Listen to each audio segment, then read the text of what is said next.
northeast side, and then it travels down at around 1:11 in the morning on the 10th down to the purple area. And that's the Alexandrine. It is. Okay. Going now to exhibit 37, which is on the screen. And do you have it there? I do. Okay. First, can you tell us again what we're looking at in the 3 rows on the first page of this exhibit? So this is a time in advance report. You've got the row, the target, the date, and these are all in the color black and on the map for the second page. And basically it's showing on January 10th, 2024 from 22:51, which is 10:51 p.m. to 22:53 or 10:53 p.m. So later in the day on the 10th. On the second day, yes. Okay, and so we moved almost 24 hours, or 20 hours up from the last map, correct? Yes. Okay. And if we could go to the second page. And where is this phone interacting with on at the times that you just said, later in the day on the 10th? The information received from the cell phone company is right around Greenfield and 7 Mile. And is that in the city of Detroit, Wayne County? Yes. Sorry? Yes. Oh. And going now to exhibit 38. We're looking at a lot more rows on exhibit 38. Can you tell us what we're looking at here? Yes, this is the time period right after we were looking at 7 Mile and Greenfield. Y'all see all them calls he made from on the 10th? I'm talking about back to back. It's over 28 calls. Back to back to outgoing. All of these is outgoing. At this point, he panicking. Now he panicking. He trying to figure out something. Because who calls somebody back to back? Look at the time. Every minute, he calling somebody. You got from 23:42, which I don't even know what time that is, military time, but I think it's like 11 something at night. And just look, 42, 45. Hold on, y'all. Let me lay her down. We ain't about to get on my nerve. Let's go.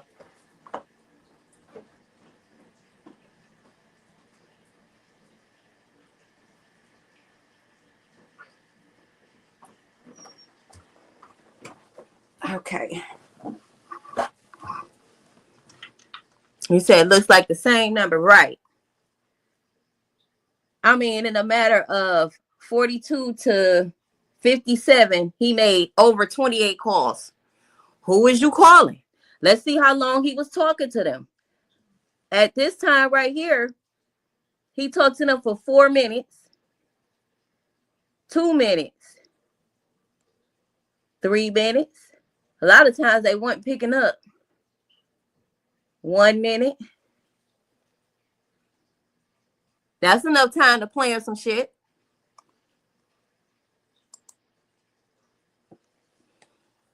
Filled. That time was all the way up until 22:53. So here we have from 23:40, which is 11:40 p.m. to 23:59, 11:59 p.m. And this is all on the same night of the 10th. Okay. And this is so just about 40 minutes after the previous map, correct? Approximately. Okay. And was there any information in the records, if you know, between those two times, that 40-minute gap there? They gave us a time in advance records. Okay. And going to the second page of this, on the map here, first, can you tell us what that red dot indicates on this map? So that red dot indicates 7 Mile and Berg. And in terms of the circles around that, what do those represent? The time in advance distance from the cell tower. So that's all going to be around 7 Mile and Berg area. And is it fair to say then that this phone was interacting with those towers at the times you indicated around the 7 Mile and Berg area? Yes. And can you go back up to the first page? In row 1, what is the time there? Row 1 is going to be on January 10th of 2024, 23:40, which is 11:40 p.m. And then the last row, what is the time on the last row? January 10th of 2024 at 23:59. And that was just because the officer had asked for just that day. It actually indicates that it stays there for a little bit more in the morning. Okay, how much more in the morning if you know? We actually have it in the next exhibit. Oh, perfect. And so that phone on this exhibit, was it there from 11:40 to, at the very least, midnight almost on the 10th, correct? The time advance records, yes. And again, this is time in advance. This is the passive interaction, no input from the phone or the user, correct? Yes, no calls, no text, no nothing. This is just the signals that the base station is getting to the device. And going to exhibit 39. And can you tell us what we're looking at on the first page of 39? So this is going to be essentially a combination of the last two exhibits that we just saw. So this is going to be from January 10th of 2024 at 9:49 p.m. or 21:49 to January 11th of 2024, the next day or the next morning at 1:34 a.m. Okay. And going to the second page of this exhibit now. First, on the far left side, can you go back up to the first page? In row 1, what is the time there? Row 1 is going to be on January 10th of 2024, 23:40, which is 11:40 p.m. And then the last row, what is the time on the last row? January 10th of 2024 at 23:59. And that was just because the officer had asked for just that day. It actually indicates that it stays there for a little bit more in the morning. Okay, how much more in the morning if you know? We actually have it in the next exhibit. Oh, perfect. And so that phone on this exhibit wasn't there from 11:40 to, at the very least, midnight almost on the 10th, correct? The 10 minutes records, yes. And again, this is time in advance. This is the passive interaction, no input from the phone or the user, correct? Yes, no calls, no text, no nothing. This is just the signals that the base station is getting to the device. And going to exhibit 39. And can you tell us what we're looking at on the first page of 39? So this is going to be essentially a combination of the last two exhibits that we just saw. So this is going to be from January 10th of 2024 at 9:49 p.m. or 21:49 to January 11th of 2024, the next day or the next morning at 1:34 a.m. Okay. And going to the second page of this exhibit now. First, on the far left side of the screen, what area is that again that we're looking at? On the far left of the screen is going to be the red dot indicating 7 Mile and Berg. And that's the same area that we saw in the last exhibit in 38, right? Yes. And in terms of what rows correspond to that one, how long was that phone there in that area into the next morning on the 11th? You have, let me see. Okay, so starting with row 1, it's down in the purple area, bottom right-hand screen. You see that the purple dot indicates 4 East Alexandria, which we looked at a map from earlier. And then it goes to it's actually still there around the area of 4 Alexandrine, which is the purple on line 2. Then you see it started traveling up to number 3, which is in the light blue area, which is in the middle one, just above the dark red. And then you see it show to the dark blue after the light blue, which is going to be still traveling north. And then that 7 Mile in Greenfield, which is that blue dot, and then going over to the 7 Mile in Berg. And the 7 Mile in Greenfield, we looked at that one, I believe it was We did. 36. Yes. And so where does the phone end up and at what time is the last entry for the 7 Mile and Berg area? So the 7 Mile and Berg area is at 134.13, number 8. And then you see that big kind of curved line. That's actually going to be line number 9. And that's when the device is essentially moving away from the location. Okay. And so that phone then was there from in that area of 7 Mile and Berg from about 12:40 to 1:34. 12:40 with Sorry, 11:40. 11, yeah. Yes, 11:40 p.m. to around 1:34 a.m. on the 11th. And on the 11th at 1:34 a.m. it starts to move away, which is row number 9 on your first page there. Yes. Oh. So they mean to tell me they didn't have nobody else to question? They can't add witnesses at the trial, right, y'all? Because ain't no way he made all of these stops. And I'm not talking about no short stops. That East Alexandria Street, he stayed there for quite some time. The 7 Mile in Evergreen, he stayed there it says it was quick. I think it says 40. I wrote down 40 minutes. But I know 7 Mile in Berg, he stayed there for at least an hour and 45 minutes. And you mean to tell me, yeah, I know it's only the preliminary hearing. I get it. But to have them on a record to begin with, I think will positively impact the trial. The people that came in contact with him at this location, the 7 Mile in Greenfield, the 7 Mile in Berg, and also 4 East Alexandrian, and all of that. Like, we need to hear from them people, because he was not by himself.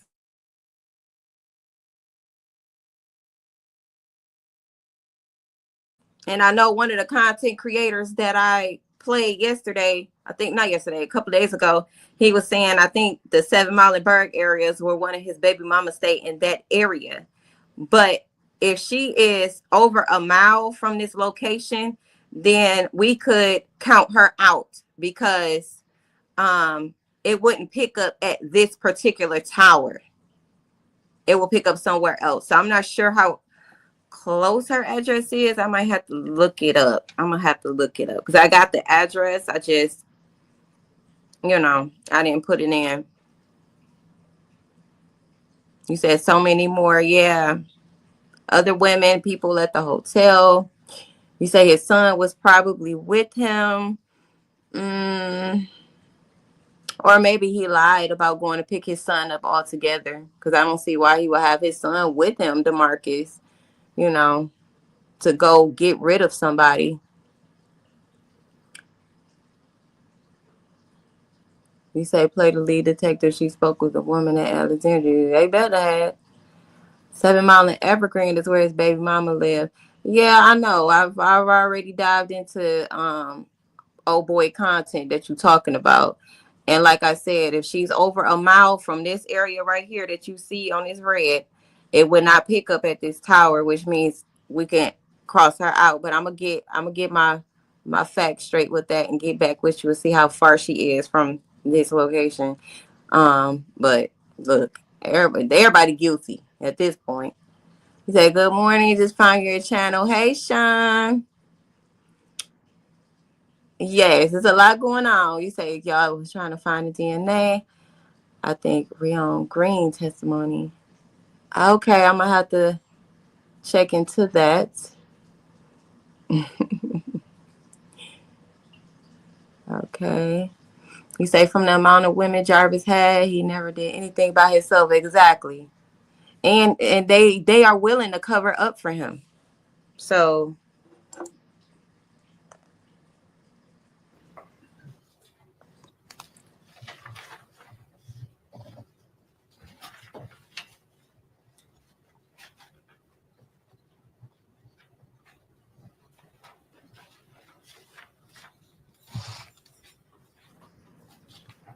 And did y'all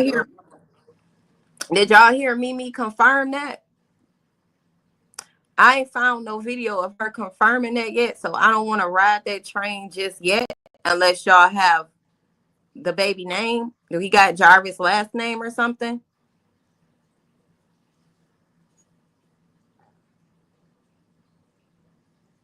I bet he did too. Mary. His heart probably dropped in the flow like, oh my, he thought he had got rid of everything. No, you too sloppy for that. They say Mimi was destroying evidence. I mean, she's definitely compromising evidence if she's, breaking and entering.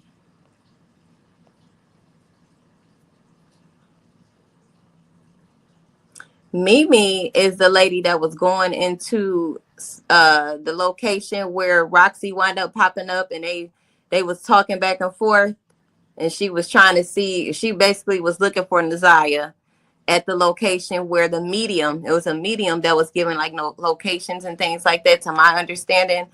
And she went out looking, and I think she went to Jarvis car shop as well, breaking and entering in both locations. And I feel like she compromised the whole situation. And what if they was going to eventually go in there? Who knows?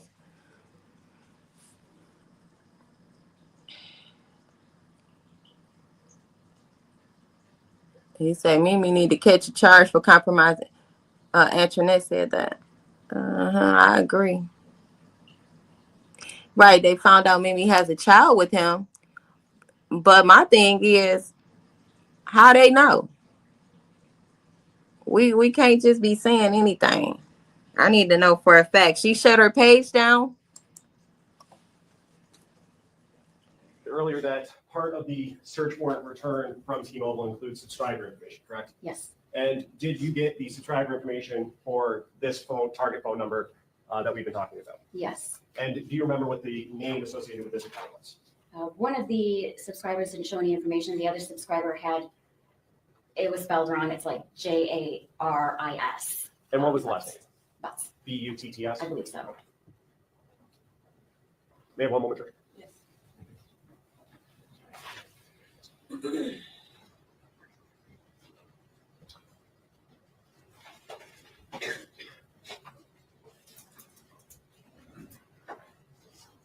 Can you go back to the exhibit that we were talking about for the Park Crest Motel?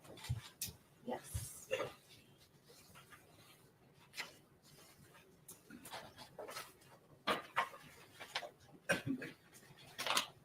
I believe that's exhibit 36, correct? Yes. And what's the address for the Park Crest Motel that's listed on there? 20,000 Harper. Maybe I misheard you. I think I said 2,000 earlier. I just wanted Oh, I apologize. It's 20,000. 20,000 Harper? Okay. Nothing further, Trish. I have one question. Back on exhibit 38, the last one was 30 mile an hour over the top left corner. Yes, ma'am.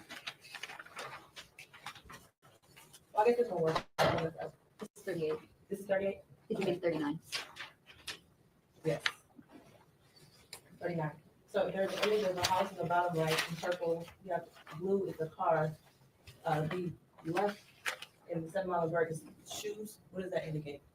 Or footprints? I believe there was possibly some evidence there. That's Okay, I why- didn't know what the different images, if it was significant. No. Thank you. I don't know if you have questions based off of what I asked. No, I don't. So I don't think she said anything about when he left 7 Mile and Berg area on the 11th at 1:34 a.m. So I guess at this point we could just assume that he went back to the east side.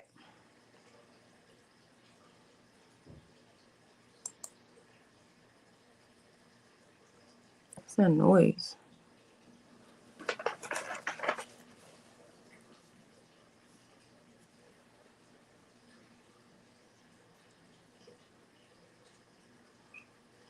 I think I was reading. I must have missed that part.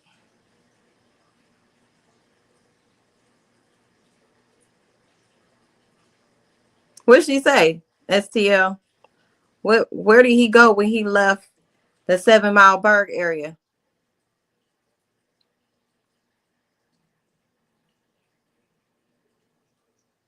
Right, Cora.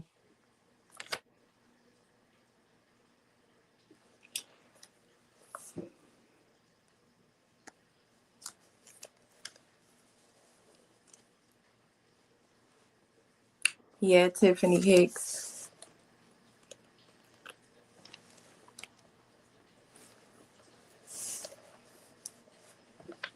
Trying to remember. He had to go back to the girl car who he borrowed. That's what I'm thinking. Right, he left the area, but I'm trying to figure out where he went when he left the area. But if he had a girl car with the blue car, then he probably went over there because she said he didn't keep her car for that long. It was probably, she said it was for a couple of hours. But where it doesn't show him, they did not mention him going back to her house on Balfour and Outer Drive. They did not mention that at all once he went to her house before going to the hotel on Harper.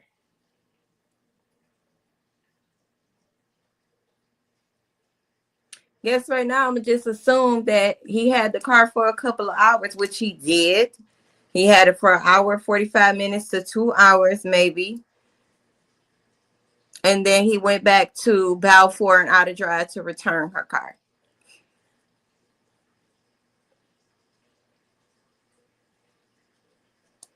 They say she's not going to be over the trial, unfortunately.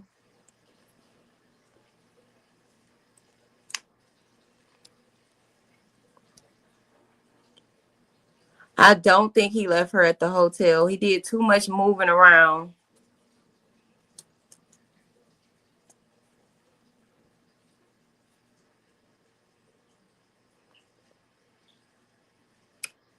Right. He had a few, but my thing is, she didn't mention that he went back to the east side.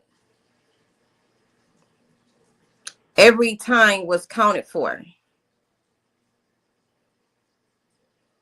So somebody lying at that point.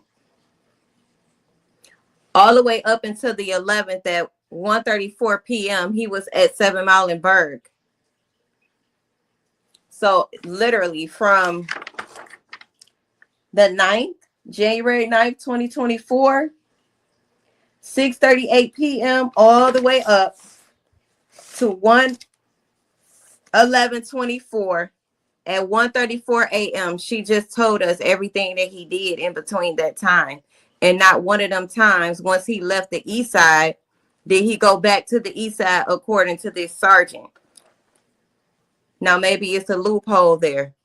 Maybe it's more information there, because she did say it's a ton of more information that she did not mention because I wonder why.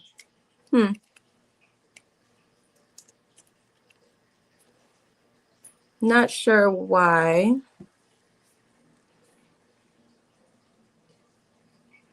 So you don't think he left her there? They need to ask the motel, did he take blankets with him? They need to ask the people at that motel a whole bunch of stuff. You say no, 36th District Court, only for bindovers, right? And this is going to Frank Murphy, Hall of Justice, yes.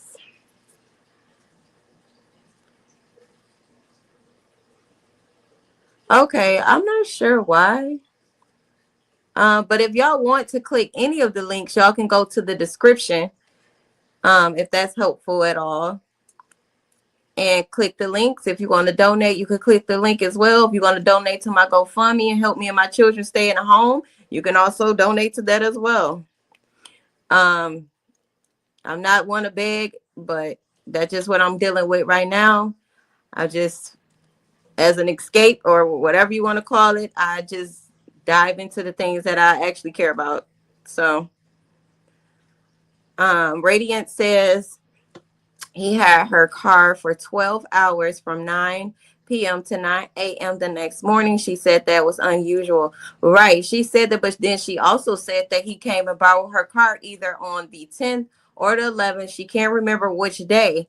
But what I'm saying is, once he got her car, according to the sergeant right here that we're looking at on the screen, she said she had a time frame for everything from starting from the 9th until the 11th. Only one time did he go to Balfour and out of drive, and that was before he went to the hotel, before he headed west on 94. He went from the hotel to Alexandria to 7 Mile in Greenfield, 7 Mile in Evergreen, and 7 Mile in Berg. Her ID was found on 7 Mile in Evergreen. So we know for a fact he was there.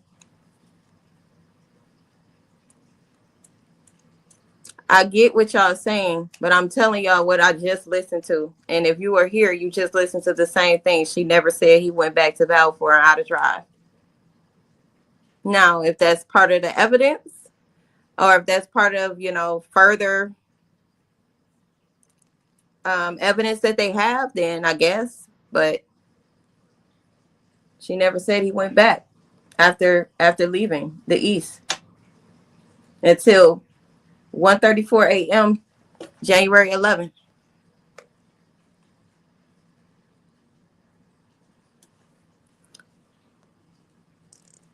And maybe he done. I feel like you know what? Somebody said this in a comment too. I was thinking, like, how would a mechanic, what would a mechanic think to do to get rid of a body or dispose of a body, right? Like, what would they do? What if he, I don't know if they checked. I was thinking about like the junkyard, the scrap yards. Don't people scrap their cars and stuff like that? I don't know why the links is doing that. I wonder if I could copy and paste it. Hold on, let me see something.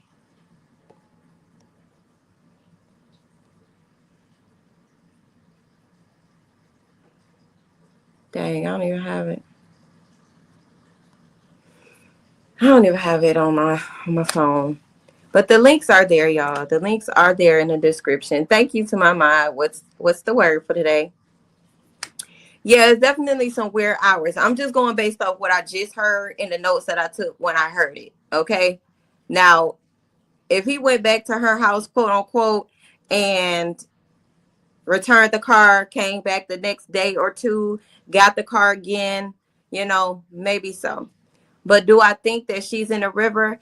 According to his moves that he was making, she could be at 3 or 4 different locations. And right, junkyard, scrapyard, like, do they even check the cars that they're scrapping or, that they smashing? They literally, like, do they check these things? I don't know. But I'm just saying, like, said no lie to check GPS the whole river. And they claim they checked the river. Maybe they need to check the river again. But a lot of people believe that she was buried on the open land space. If we look at the location at where they found her ID, he could have buried her even where their area is. It's a land space where a house should be.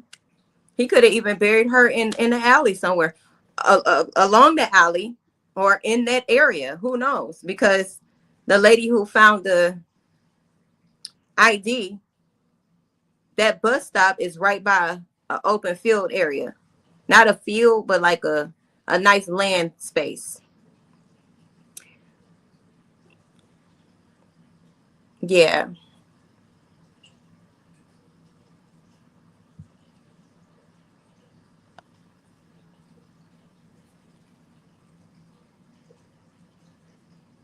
I don't remember that, but I feel like they will do anything to get rid of a body. He said, I think it switched cars because. Oh, you think they switched cars with the old girl? Or they could have followed him to the west side. That's what I'm really getting at, too. If he didn't go back to the west side, according to the sergeant's statement, if he didn't go back, then that means somebody was probably following him.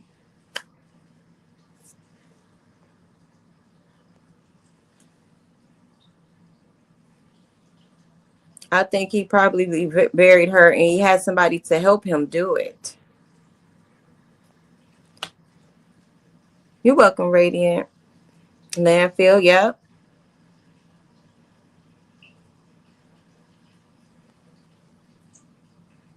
And honestly, I'm thinking about the time. Remember I said that he stopped on Wilshire and he stopped at Balfour and he stopped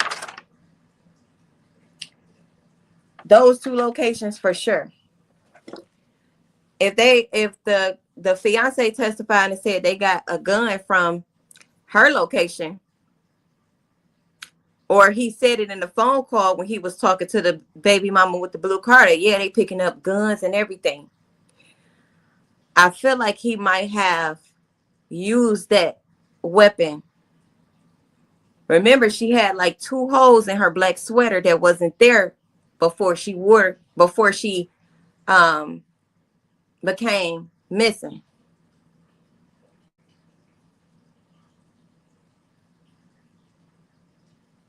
What y'all think? I think that he had enough time to go pick up a weapon. He had enough time. Also, y'all, the other day I was woke up out my sleep. You know how it sounds when somebody got something in their mouth on the movies and they got somebody hostage and they got their mouth stuffed with like a rag or some type of tissue or something where they can't speak. I heard somebody like speaking like that and I forgot what the words was. I have put it in my memo on my phone. I can't go to it right now, but I was hearing like a struggle. Basically, it was a struggle. So he could have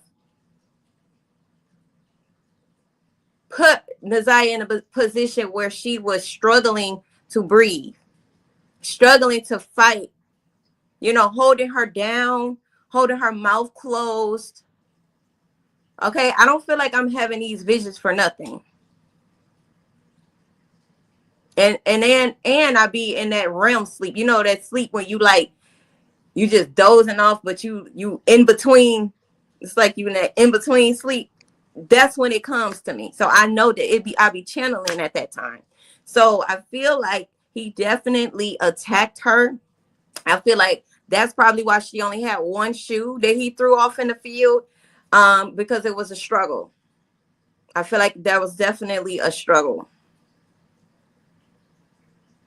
And the fact that hoodie do got 2 holes in it that I counted, and it's had a lot of blood on it. That hoodie had a lot of blood on it. That pink jumpsuit did too. I don't know if the gym shoe had blood on it, but it could have. It could have. They didn't say if it did.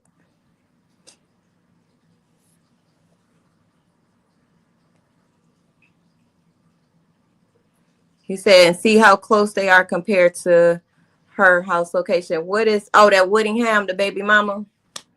Yeah, let me look at that. Again, I feel like it was some type of weapon involved. This is just my speculation. Okay.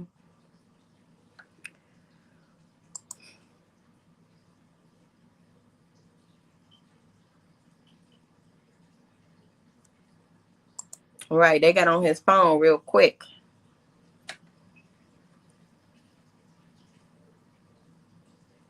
What was it? 7 Mile in Evergreen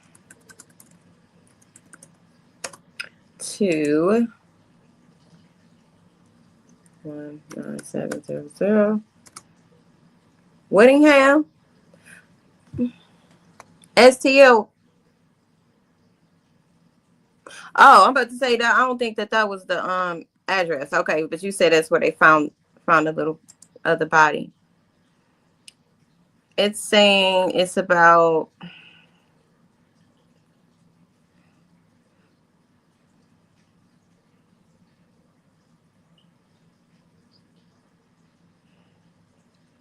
It's about 11 minutes. So Evergreen and 7 Mile is about 11 minutes from 19700 Woodingham, where they found the Jane Doe body, who they said was a little girl.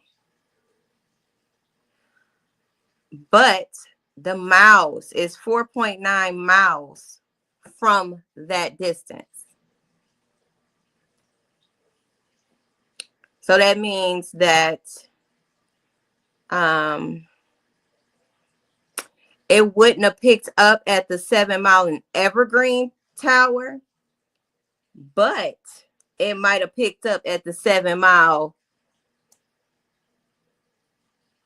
and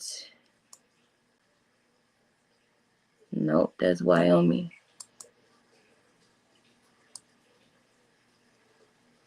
I think it's a little bit too far out, even from Greenfield. Let me try Greenfield just to make sure.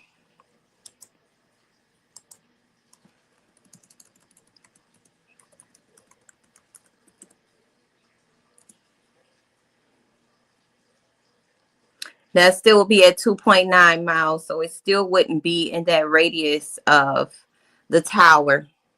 So that may not have been why do I keep wanting to say Janaya? Naziah. That may not have been Naziah at that Jane Doe location. You said who address? The grandma? What's the grandma address? And whose grandma? Y'all try to use names instead of like, he, she, her, them. Try to use names so I know exactly who y'all talking about.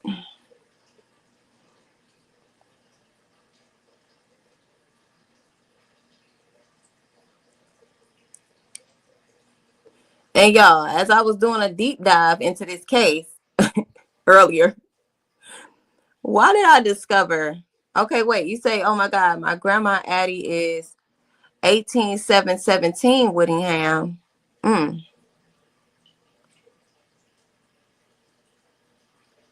I don't think it's her.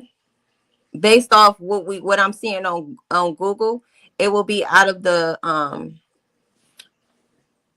radius for the tower to pick up on his phone.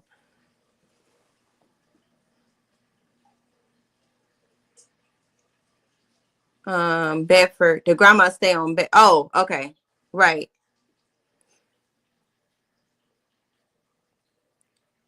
But why did I discover that Jarvis's big sister used to be my supervisor at my job, and I couldn't stand that lady because she could not stand me. And she was dating one of the younger guys at my job too. He was like in his 20s. And I think I wrote down, let me see. Because Jarvis is 42. His birthday is November 21st, 1982. Okay. He has 1, 2, 3, 4, 5, 6, at least 6 siblings. Okay. He has at least 6 siblings. His sister name, I think he got 3 sisters or 4. He got Tijuana Butts, who's 46. He has Brenda Butts. Well, according to the internet, she will be 62. Now, I don't know if Brenda Butts will be their mother. Do anybody know Jarvis's mother name? She will be 62.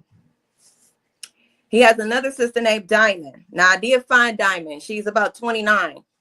Diamond Butts. She's on Facebook. And then Shakima Butts. She on Facebook too, but she don't be on her page. Shakima Butts is the one that I used to work with that was my supervisor. And when I tell y'all, y'all know how y'all had them managers at your job where they like to micromanage everything you do. And how old is Shakima again? Shakima is 45. So she would be the second oldest. So it would be Tijuana, it would be Shakima, and then Jarvis.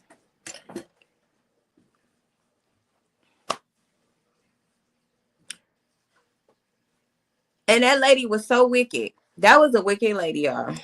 That was a wicked lady. It got so bad to the point where I cussed her out really bad. She was like playing favoritism with the employees, especially with me. Like, she would always make little comments about me. One day she walked up to me and she was like, when you gonna take your hair down so I can get my hair done like yours? Now, y'all see how I got my hair. I wear my hair like this quite often. I had an updo though. It was really pretty. It was bigger than this. And don't talk to me while I'm doing this. What is that? What is that? I don't care. Go ahead. It's my oldest son, y'all. You be throwing me off when they start talking to me while I'm talking. But anyway, she was just came off very jealous, very hostile to me. And just this animosity towards me for no reason, trying to micromanage me in the workplace. And I was basically like a CNA for a long time. I've been a CNA for a long time, so I know I do my job very well. Okay. But she would make it seem like I was not doing my job and things like that. But it got so bad to the point where there was a girl who was working with me, and I was working nights, and she had went outside the house for like 5 hours, didn't do no work that night, blah, blah, blah. The managers reached out to me. Next thing I know, I'm telling them about what Shakima Butts had did to me and what she had said and how she had been treating me. Everything was just coming out. And then they was like, okay, thank you so much or whatever. And I'm like, yeah. And before the managers contact me, one day I left too soon. Sometimes when you going to homes to do care, you have the phone to clock in. So I had forgot to clock out when I left the house. It's 7 o'clock in the morning. Shit, I forgot. I was sleepy. I was just trying to get home. But she called my phone trying to cuss me out. And I tell her, don't you ever call my fucking phone like that ever again. I don't give a damn. I don't care who you is, lady. But she just had a nasty spirit about her. Like, she had the nasty type of spirit that when she walked into the room, if you are not aware or confident within yourself, it's like everybody bowed down to her. That's the type of spirit she got. She was definitely giving me like dark witch vibes. And I remember thinking that like she got a wicked spirit about herself. And me, I'm like, I'm just how I am on screen. This is how I am all the time until you awaken that dark side of the Scorpio. But for the most part, I'm chill. I'm on my business. I go do my job. I don't talk a lot, you know, but when you don't talk a lot, people got a problem with that too. Houseway, you know, but she's had evil spirit. So then when I looked, I said Shakima Butts. That's a name I couldn't remember because I'm like, that's that lady. I said, let me make sure that's her. And lo and behold, it was that lady. It was that lady. She got really like fine hair and she like really petite.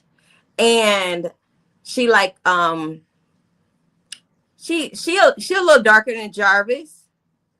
But if she didn't have a nasty spirit about her, so she'd be a really gorgeous lady, honestly. She really would. But she's just very mean. Very mean. You said you and I are Tiana, yes. So yeah, when I seen that, I was like, wow, this is not a coincidence. I actually got to experience one of his sisters. And she quiet on Facebook. You say Brenda could be his mama. I thought so too. I'm like 62. Brenda could be his mama. I also found a Hattie Butts. She 99 years old. She live in Arizona. So she might be the grandma. If she's still living at this point.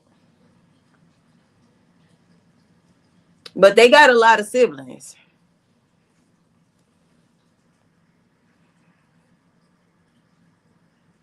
You say you just ran his name. They have him living on Grayton, Hazelwood, Lakewood. They do. They need to check all of them. Mm-hmm. That's how you spell Shakima Batman. That's it. Yep. She wound up getting fired though because they found out that.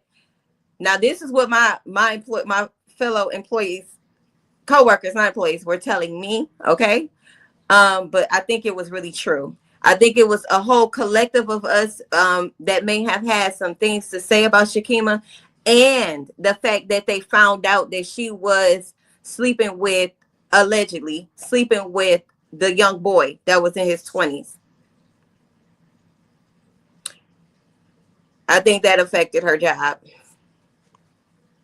It was getting messy. Now, I ain't saying she nothing like Jarvis, okay? I said this is alleged. That was my experience at the workplace. I'm just giving y'all the spiel, okay?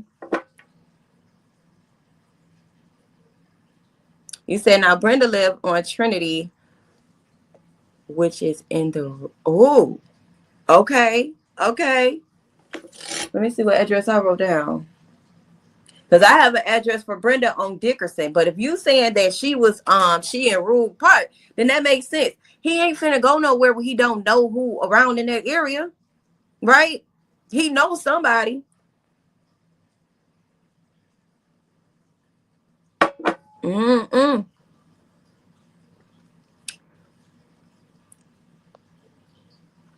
Oh, you say he look just like Jarvis. Mm-mm. Just a mess. She should have set her ass down somewhere. She ain't even had to do none of that she was doing. She could have stayed silent. You say darkness and evil people are very true. That's very true. But it was like, you see how I said she tried to compliment my hair, but then at the same time asked me when I was going to take it down so she can get that same hairstyle. Very weird. I was looking at her like, oh, okay. You know, girl, get your own hairstyle.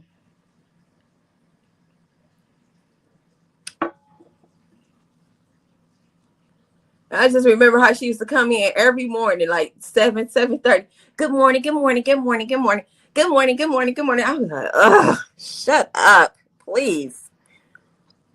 And he said, good morning. It's always illegible.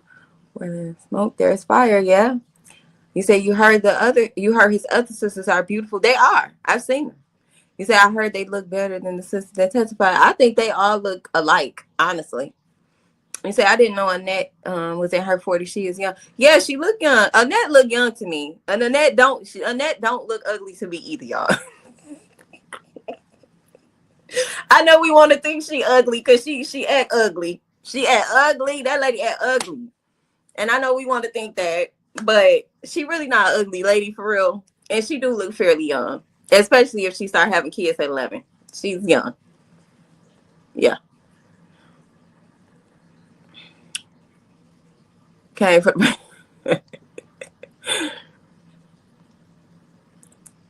Say how they checked all the parks before winter. Listen, we don't know. I honestly don't know, Brittany. I don't know. Exactly. She has been.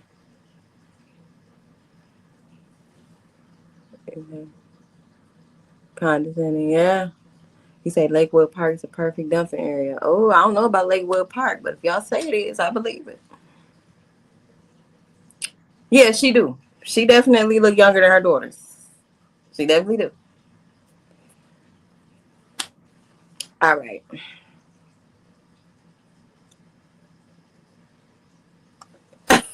You said she by Sheree?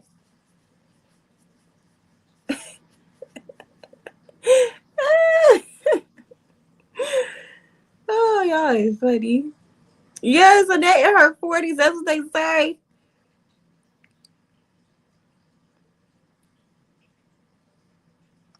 If she in her 40s, maybe she in her late 40s going on 50.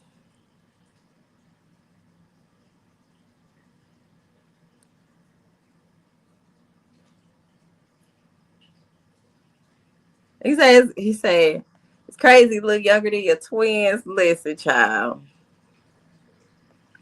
She ain't used to, though. Y'all want to see how Annette used to look? For the ones that ain't been snooping on Facebook like me. She lost a lot of weight. Annette lost a lot of weight, and Shannon lost a lot of weight.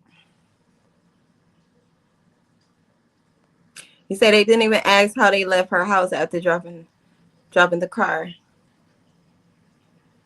Use names, y'all. Please use names, so I know exactly who you're talking about. Lakewood Park. It's in history. Oh, okay. Okay.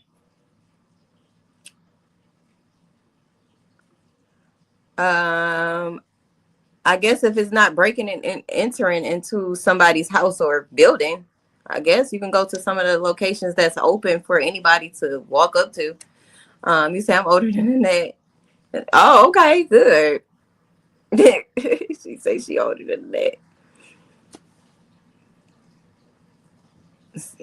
That lady been going through a lot of stress, and she be angry all the time. That's been aged her about 15 years.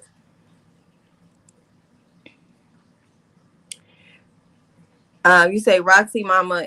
Roxy is Nazia's cousin, so I guess that could make Roxy Annette's cousin, or Annette could be Roxy's aunt.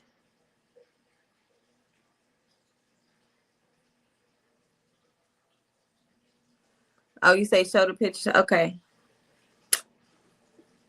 Damn, I might have talked too fast. Let me make sure I got them on my computer. They might be in my phone. Hold up.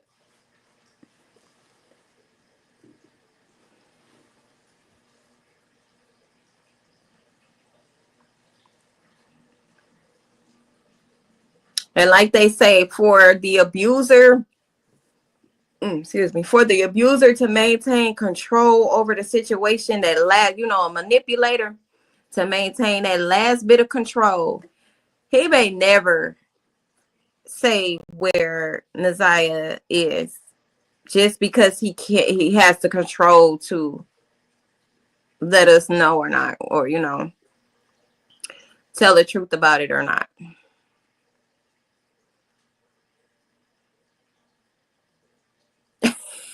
You know what? And I think it's because they had the same spirit too. Looking like Tiffany. Acting like Tiffany.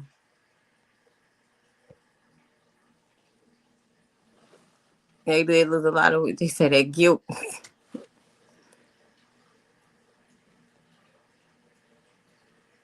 Had a dream. You seen a store red Tom. Okay, y'all. It's 265 of y'all. Did y'all hit that like button? Did y'all hit the subscribe button? To all the people that's gonna catch this replay, hey y'all. That girl be like, hey y'all. Hey y'all. Okay. I got this picture. Let me see if I can put it together real quick.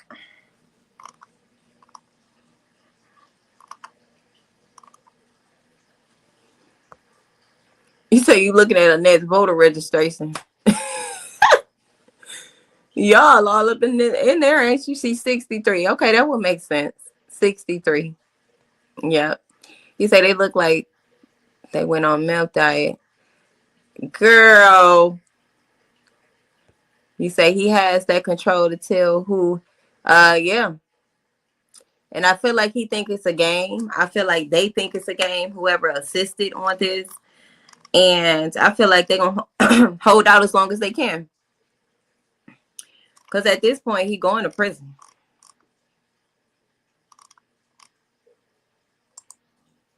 And it ain't like he ain't never did it before, so.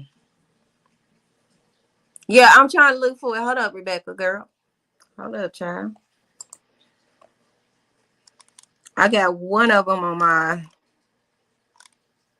I hope I got the other one because I really wanted to put the older photos that I found.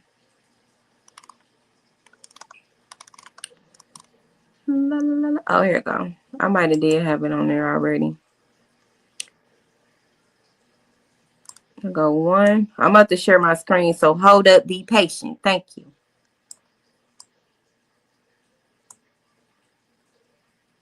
Okay. It's two of them.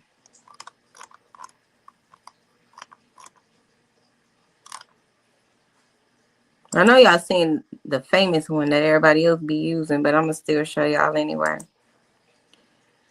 They famous for this picture right here.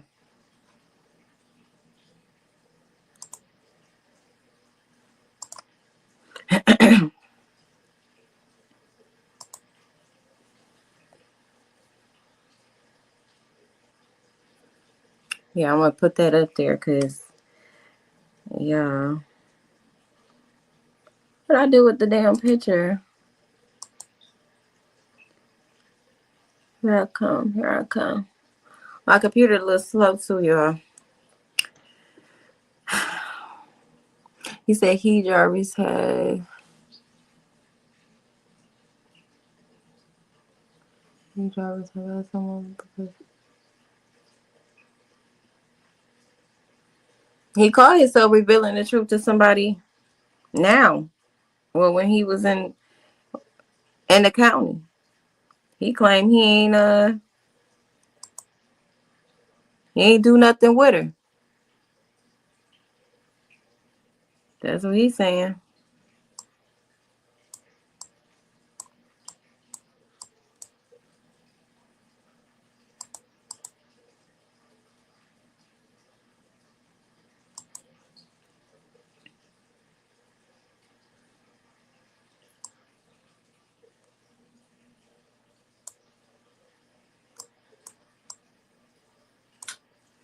Okay. Gotta let you know how I'm feeling. No, they say she's 62, Tiana. That was too good to be true. Yes, I have a Zelle, and I believe the email. Okay.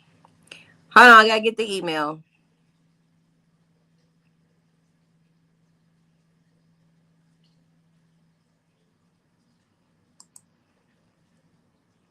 Sorry, y'all. My computer moving really slow right now. Probably because I got a lot of stuff running. I don't know, but here I come. Here I come.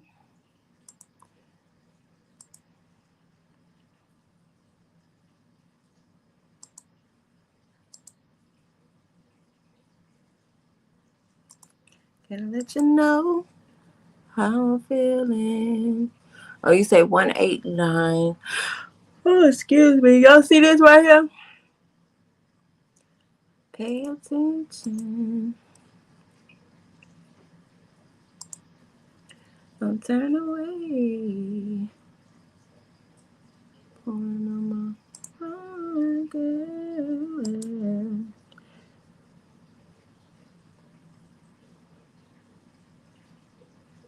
Can y'all see that?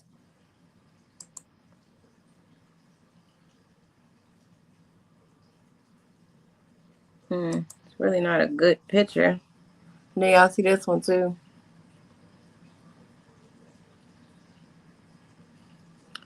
This one was an older one.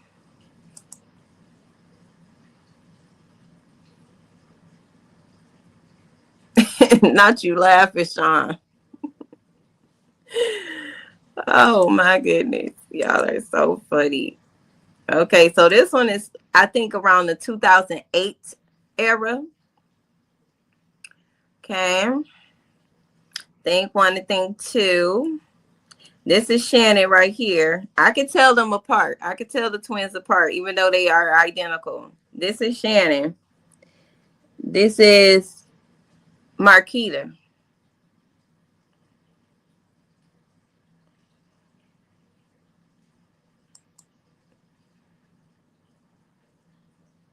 Right.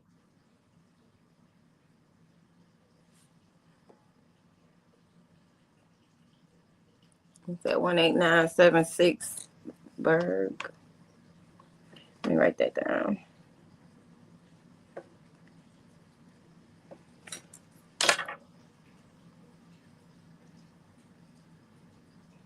You feel sorry for those babies and the turmoil I'm sure they're dealing with in school. That's what they said. They said that the kids have been getting harassed and bullied. I busted and disgusted.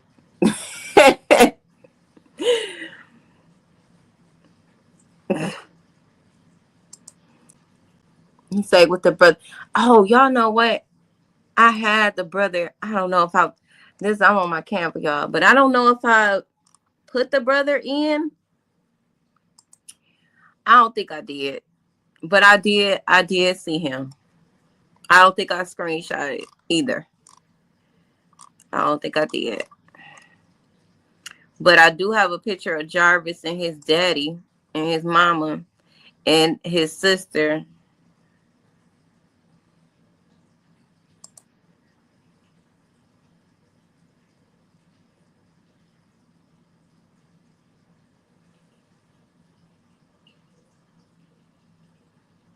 I'm going to sparkle. You say, but the shoes really look like it was. Yeah. Not too much on course. Don't get me started with Florentino ass. Doing all that unnecessary yapping.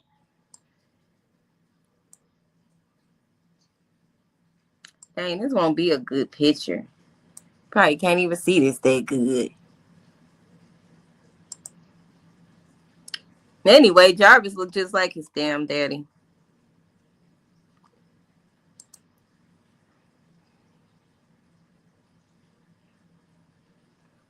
I'm going to finish playing that video because I'm going to get off here in a minute. My plan was to do 2 hours.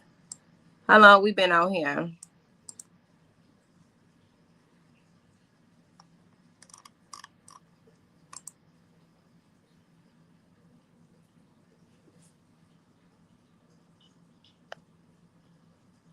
You say they be hunting me. You say I never in life been invested this much in a situation that's so far away from where I live. It bothers me. Desire spirit. Yes, her spirit is very powerful. Okay.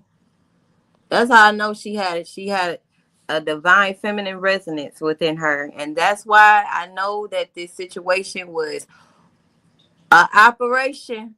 Y'all know how I feel about the Matrix and their operations, from the number synchronicities to the colors. That's what I want to get into a little bit, at least with the colors, because there were a lot of colors that I noticed.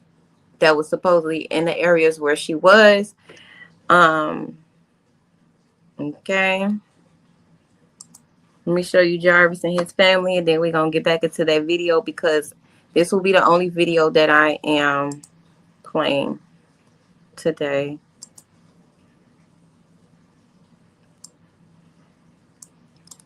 It's almost over. 3 hours. Okay. Yeah, I'm going to get off here in a minute. He said, girl, I found you last night. I watched 2 of your videos. Listen, I love it. Thank you. I didn't think I was that interested. Y'all are so funny. Y'all are so funny. Look, y'all better get them. What's wrong with y'all? Y'all just be sitting y'all phone down and just listening to me talk or something. Why y'all be hitting the like button? Y'all know it don't hurt y'all to do that. It don't. Say when you can't sleep. Demonte says, when I say I can't sleep, man, it be so hard sleeping. Yeah, me too. Me too. He said, do you think there's a possibility that this baby is still alive? Honestly, I don't. But if she is, I don't think she's in the best conditions, her or her baby. Yes, because they're young pictures. She was in his lap looking scared of that about 57. I just honestly don't think so, that she would still be alive. And I'm not sure how she would have made it this long without her, proper care that she needed.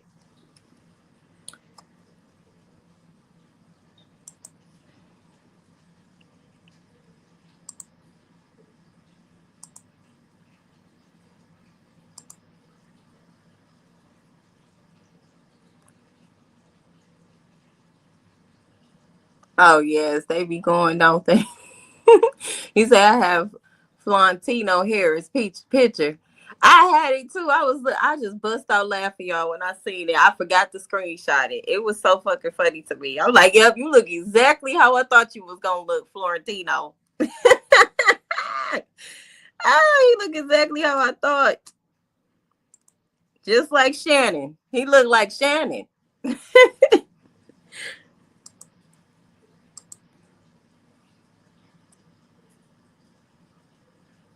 Answer that. That's why I said, what y'all doing? Just put the phone down. Just let me be talking.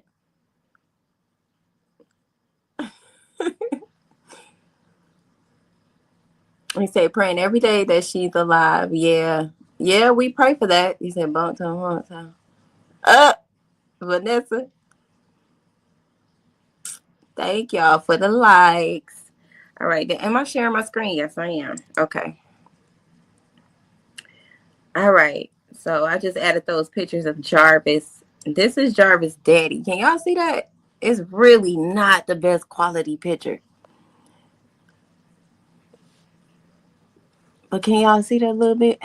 Might have to zoom your phone in.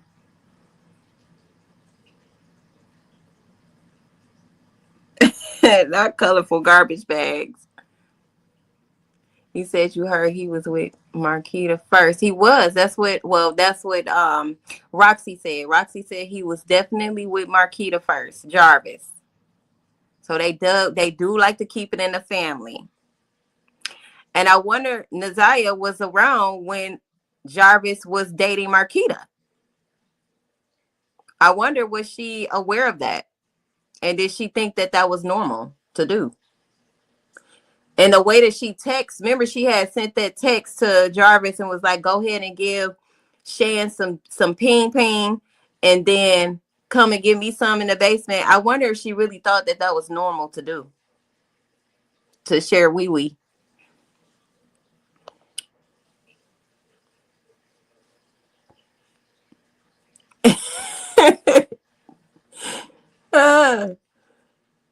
Okay, let me press play. So that's his pappy right there.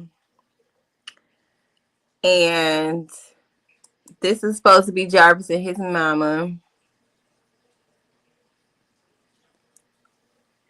I saw that, DeMarcus. I saw that too. but you say his name is Eric Gamble. He was being inappropriate with her. Now, I only saw the picture. I did not see the video. Y'all got to send me the stuff, okay? Some stuff I don't catch. Florentino.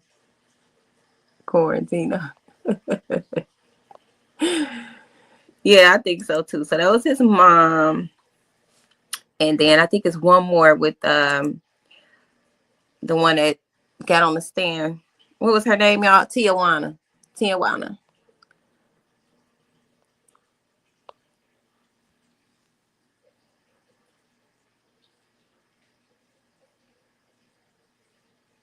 You say you're more so of a sniper mod. What do I mean per se? Because, look, I appreciate you. Okay? I appreciate you.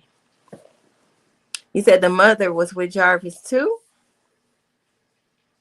Shannon dated King DeMarcus. What?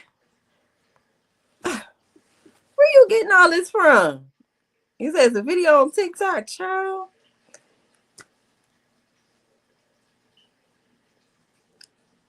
I believe that Jarvis was dating Shannon when she was 15.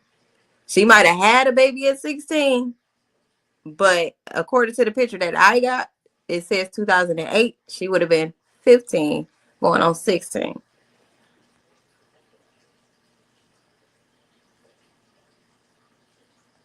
Yep, they'd always be giving Manny fresh all the time, never fail. You say, Kat says, I think he started poisoning her when they got back to the shop. That's why she was in and out of the truck so much. That's a good thought. Because I was wondering that too. Like, what are you doing? Why are you going back and forth? And like his sister Tijuana said, it made her wonder the same thing. What are you doing?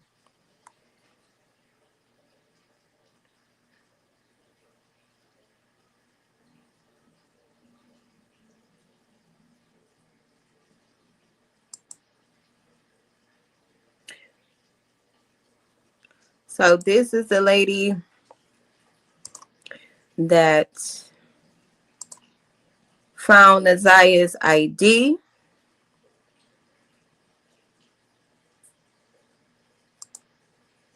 She has a really quick testimony. And I'm going to pull up that location on Google Maps while y'all watch that.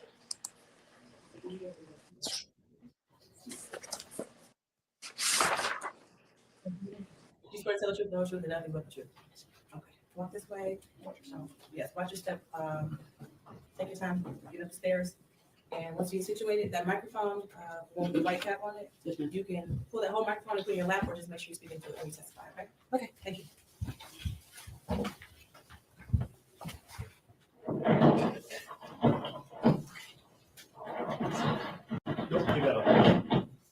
May I proceed? Yes. Could you state your name for the record, ma'am? Valerie.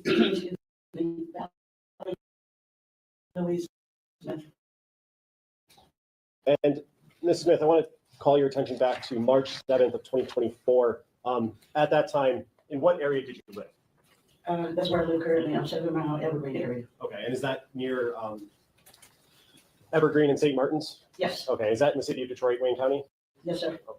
And on March 7th, 2024, did you come into contact with the police? Yes. Okay, and what was the reason you came into contact with the Detroit Police Department?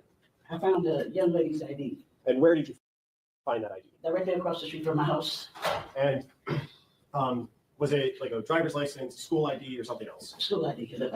And when you found that, was that the first time you had seen it there? No, I stepped over it for 2.5 weeks before I decided to pick it up. Okay, and is there a reason after 2.5 weeks of noticing it there that you decided to I pick it just up? decided to pick it up that day. I was going out shopping. I said, well, let me get it and send it back to whomever it belongs to. Okay, and when you picked it up, did you read the name on that ID? Yes. And what was the name on the ID? Zanaya Harris. And did that raise any concerns in your mind? It sure did. And what's the reason it raised concerns? I just heard it on the news before it came out. You heard her name? Her name, yes. And when you picked it up, did you have gloves on or anything like that? No. No. And you use your bare hand then? I took my thumb and flipped it. And when I saw the name, I just put my hands on the outside of it. And what was the reason you just put your hands on the I outside? didn't want any disturb any of the prints that were on there. And when you picked it up, did you place it in anything? Once I got to the next stop, I was on the bus line. I took it in the gas station and I put it in a lid. Okay, so let's back up for a second. You picked it up and then got onto the bus? Yeah, but I still had it like this. I And, never put my fingerprints, any more prints on it. and for the record, the witness indicated by holding her hands about Yes. 3 inches apart, Yes. her fingers. And when you got to the gas station, did you go into the gas station? Yes. And did you tell the people in the gas station about what you found? Yes, sir. I also told the bus driver what I had found. And then after you told the gas station people, what happened next? But I asked them to call the police for me. And did they? Yes. And then did the police come to your location? Yes. And after the police got there, what happened next? They took me back to my house so I could show them exactly where I found the ID at. And did you show them that? Yes. And did you give them the ID as well? Yes. I gave it to them when they initially pulled up. And may I approach her? I'm approaching with People's Proposed Exhibit 40. Ms. Smith, do you recognize that? Yes, sir. And is that the ID No objection. It'll be a minute. and permission to publish on the screen? Yes. And Ms. Smith, I don't know if you can see the screen from where you are. That's the picture I just showed you, correct? Yes, sir. And is that the cup or the top of the That's the lid I said. lid that you Yes, put it sir. in? Is that a yes? Yes, sir. And on the bottom left, it says grade 8, correct? Yes. I have another picture, thank you. Briefly. Good afternoon, Ms. Smith. Hi, how are you? Hi, thank you. You said that you picked up the ID, was it March the 6th? Or I'm sorry, the 7th? Yes. Yes. And you said you had been stepping over it for approximately 2 weeks? 2.5 weeks I stepped over Okay, so that puts you in February when I initially saw when it. you initially saw it. Okay. And you said you had been stepping over it? Mhm. So does that mean that it was actually on the sidewalk, No, it was in the grass. in the grass? Face down. The grass next to the street? Yes, So there's like an, usually kind of like an easement between like the street and the sidewalk? yes, And there's like a patch of grass there? yes. And is that right in front of the bus stop or, No, it was a little ways off from the bus stop. okay, from the bus stop, between the bus stop and what other landmark would you say? Nothing else is there. Nothing else there? No. How far to the corner of the block? From St. Martin's. It's not that far. Okay, so a few Two steps? steps, yes, Okay, 2 steps. perfect. Yes, ma'am.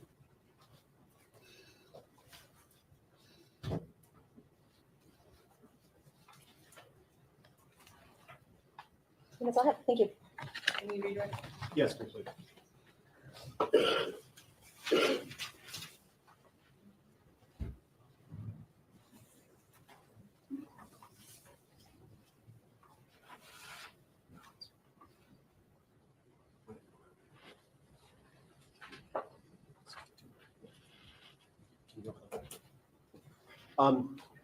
Ms. Smith, just a couple of questions for you.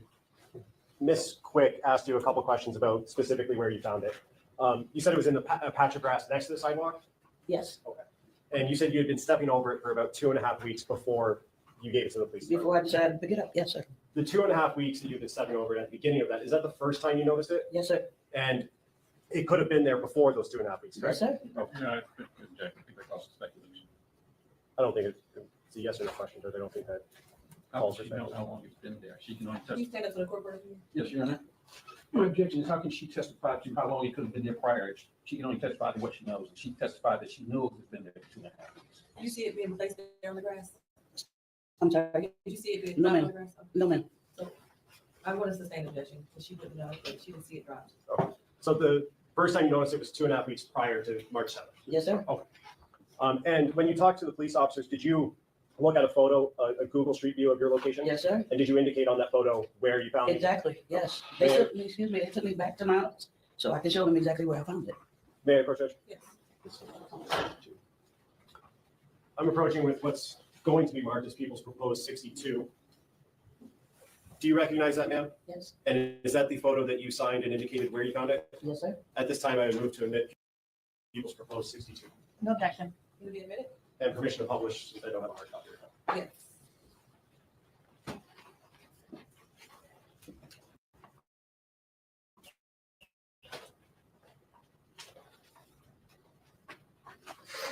And on the screen, is that the photo I just showed you? Yes, sir. Okay, and there's a circle with a line going up from the bottom of the screen there. Is that circle where you indicated you found it? Yes, sir.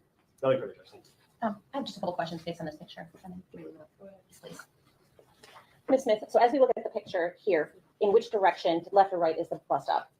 To the right. To the right, so closer to the church? Is that, or that white building that's in No, no, that's a person's house right there. the? Okay,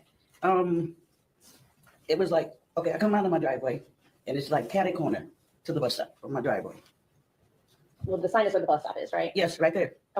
And so, okay, that's all I have, thank you. Nothing further. Okay, Ms. Smith, you are done testifying. Thank you. You have a good day. Please watch.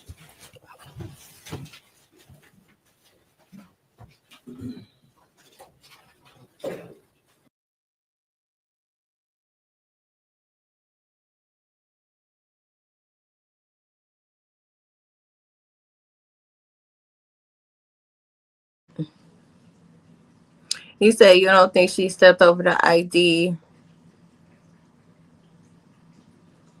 for 2 weeks and a half as black female. We're curious. Okay. Tate Bonnie said Bonnie. Oh, I think I might have messed that up. Yeah. He said Roxy, the one who said that Naziah Harris pregnant with a baby girl. It was a baby boy. How do y'all know it was a baby girl? Or a baby boy? I know Roxy specifically said in text messages to Naziah's older brother that Naziah was having a baby girl. She referred to the baby as niece. That question came up in a live that I caught the other day. I posted their response in my last live stream 3 days ago. She basically said that she's used to saying niece and that it was a mistake. Which I'm sure she should have been prepared to answer that question because obviously, she was pregnant. So how would you know what she was having? I believe she was 5 months pregnant, according to Naziah's text messages. Okay, what we looking at here is basically where the ID was found, the school ID. And let me make it a little bigger for y'all. It was found here somewhere in this area. Remember I said how the ID was by some land where a house was. And the lady who was just on the stand, she said she stayed directly across the street. So that would probably be one of these 2 houses here or one of these 4 houses. Okay. If we go on this side of the street and we just get a look at this field over here, I'm just saying, why would the ID be right there if they didn't get out the car? Or did he notice that it was something in the car? You said longer than that. Oh, girl. She said, girl, please. Okay. You say 4644 Bedford Road on Google and you will see Shannon and the kids. Yes, I also showed that on a previous live before too. But we finna get into Bedford because the next person to give a testimony is the detective who was over the ring camera where Naziah walked past on Bedford. So we're going to look at that. And then we're going to look at the distance from Bedford and Warren to Balfour and Outer Drive. But this is it here. Not sure why the ID was here. Not sure. Like I said, he might have just been throwing stuff out the car, realizing he left some shit in the car. I don't know. But do this look like an area where you could possibly bury a body? Probably so. This is just my speculation, observation throughout this case, like everybody else, okay? And it also will be a dark area at night, so do have somebody staying here. He might could be seen even in the night. I don't know, but this would definitely be a dark area to hide some shit. I don't think so. We will pick it up seriously. He said, I believe she kept coming out of the car so many times because she had been pregnant. Yeah, but she didn't say that she was necessarily using the restroom, because Tijuana said when she went into the gas station, she went to use the restroom, correct? She said she said Naziah was going to the left. If you know anything about that gas station on Connor and Harper, you know, you got the door and then you go over to the left. It's snacks and stuff. Okay. You go straight and go to the right. That's what Tijuana said she went, which was to the bathroom. So I don't know what Naziah was doing over here. Keep going back and forth getting snacks. Maybe she was, I don't know. That's questionable. I honestly don't even know. Maybe she was hungry. I don't know.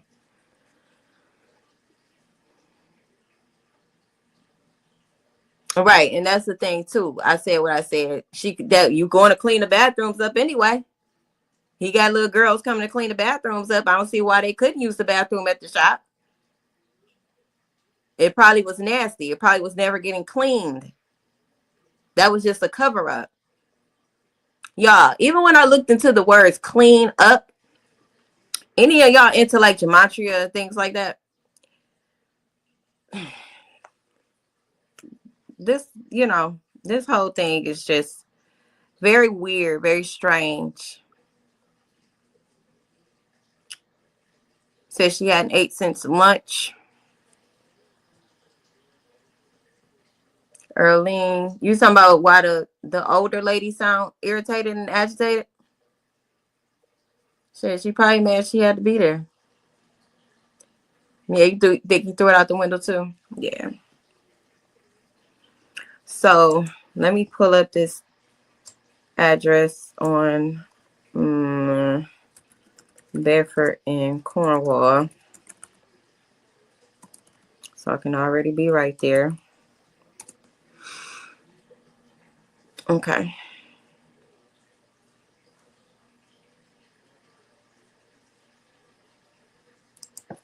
What is that?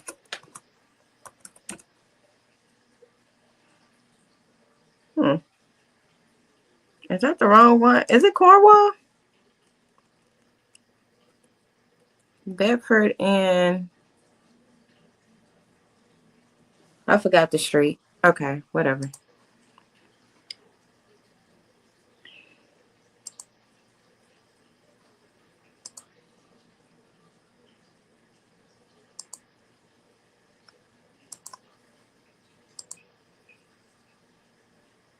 No, I'm talking about where she got off at the bus. I mean, I'm not talking about where she got off at the bus. I'm talking about where she was seen walking across the house that had the Ring camera. But when I typed in Bedford and Cornwall, it's saying it can't find that. So I might just have to go to 3 miles. Fine.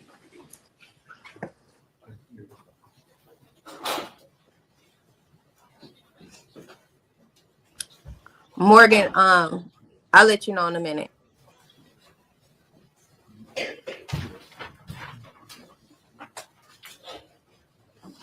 Judge, at this time, we would call Detective Jason Mapes. I do have Zelle, y'all. I'll put my email in the comment.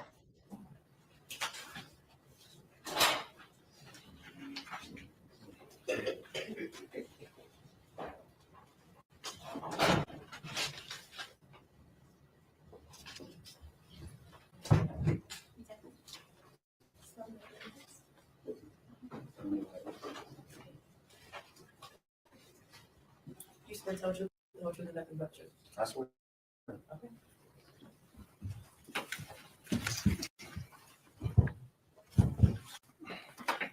Whenever you're ready for the truth. Thank you. Good afternoon. Could you please state your name for the record? Detective Jason Mays, And how are you employed? with the City of Detroit Police Department. And how long have you been employed as, in the city of Detroit? A little. Thank you, Judge. I want to talk about this case specifically. And when I say this case, I'm referring to lab number MD 24-691. Did you author reports as it relates to that case number? Yes, I did. Okay. And what record numbers did you author? record 4, 6, 8. I believe there's one more.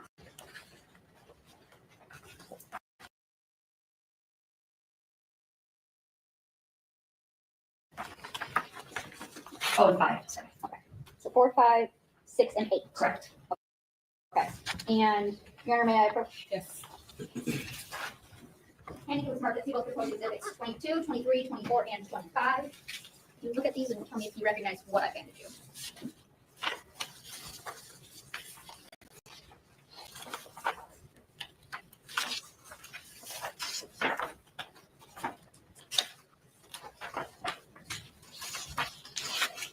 These are the reports I authored. And we'll go through these one by one. Is People's Exhibit 23, is this a fair and accurate copy of the report you authored as it relates to record number 5? Yes, it is. I move to the admission of People's 23. No objection. Should it be amended as People's 23? Okay, sorry, not People's 22. In proposed Exhibit 22, is this a fair and accurate depiction of the report that you authored in record number 4? Yes, it is. For the admission of People's 22. No objection. Should it be amended? Thank you. And in proposed People's 24, is this a fair and accurate depiction of the report you authored as it relates to record number 6? Yes, it is. Move for the admission of People's 24. No objection. Should it be amended? And 25, is this a fair and accurate depiction of the report you authored as it relates to record number 8? Yes, it is. I move to admit People's 25. No objection. Should it be amended? Thank you. Now, may I publish that? Yes. Thank you. You turned off sharing, sorry. Sure, screen. Oh, sorry. Thank I you. can see it all right. Okay, so we're looking at People's 22 right now. Tell me, what is it that like these reports just generally start with at the top? The information that is submitted by the agency with the evidence, which is their agency number, as well as the investigating officer, and then we assign a laboratory number to the case. It also has the date received for that evidence and the date the report was completed. And who comes up with the nature of offense? Do you list that? Does the police list that? The agency, Okay. And what about the victims and suspects? Who lists those? they also list those on the paperwork when they submit the evidence. Okay. So in record number 4, what did you do in record number 4? I interpreted and recorded 2 items of evidence that were submitted. What were those items of evidence? A buckle swab from Jarvis Butts and an ID, swabs of an ID card. And what is it that you did to them? What's the process that you did? So I'll give you a general overview of the process. When we receive this evidence in our laboratory, it's usually in a small tube, it's cuttings or swabs from evidence. We then extract the DNA, we see how much is present, and then we make many millions of copies of that DNA. We can then get a picture of that DNA profile from the evidence for the individual, and we can compare those. So in this case, I received the buccal swab, and for a reference sample, or a buccal swab or blood, known DNA from an individual, everyone has 1 or 2 what we call types at each of the locations within the DNA. So when I see 1 or 2 at one of these locations, I know that's only one person. What do y'all mean, 3 Google? or 4, 2. Google, what did you say, Radiant? Oh no, I gotta go back up. You said review 2D uncensored Google Earth Live. What is the Google Earth Live?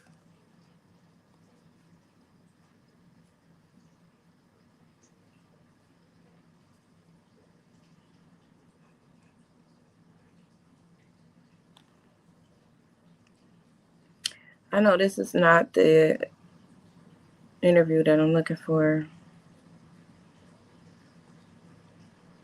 So everybody can do Google Earth Live, correct?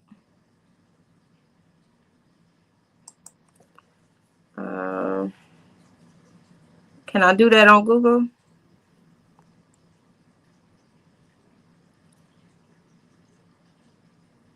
You say 4803 Bedford Road, the house with the Ring camera. Okay, thank you. And what do you do currently for a living, sir? I'm a school safety liaison. And going back to January of 2024, where were you employed at that time? Detroit Public Schools Police. And what did you do for the Detroit Public Schools Police Department at that time? I was a lieutenant. And assigned to an investigative division or something else? I was in charge of the Western Patrol Division and our intelligence unit. Okay. And did that include, at least on the intelligence unit side, some investigatory roles? Yes, it did. Okay. And were you involved in the disappearance and homicide investigation into Neziah Harris? Yes, I was. And how did you become involved in that, sir? The initial report came in that she was missing. A detective was assigned to it. She liaisoned back to me that Neziah had a social media account and had communicated through text now. So anytime there was a cyber-related nexus or anything having to do with cell phones or digital communications, I was the person who would handle it with the district for years. And what is the reason you would handle the sort of cyber or internet portions of investigations? I had the training and experience. And as part of the investigation, did you do an initial search warrant to TextNow? Yes. Okay. And did you get an initial return for that? Yes. Okay. And were those from the dates of January 8th, 2024 to January 26th, 2024, if you remember? That sounds About right? Yes. Okay. It didn't go back before January 8th at that time, correct? That's correct. I will come back to that in a second, but the initial agency investigating Neziah's case, was that Detroit Public Schools Police Department? That's correct. Right. And when did that investigation begin? January 9th, her grandmother reported her missing. One of our officers, Officer Wolf, I believe it was, went out to the school, took the report. Canvas was done. Detective Gardner was assigned to the case. And then from there, she liaisoned with me, and I started making my notifications and started working on it from You said January 9th the report was made? the 10th, I'm sorry. The 10th? Okay. So that's when the investigation began, and that's when you became notified of this case, correct? Correct. And did the investigation stay with the Detroit Public Schools Police Department for the entirety of until today? No. When was it transferred and to who was it transferred? It was transferred to Sergeant Shannon Jones sometime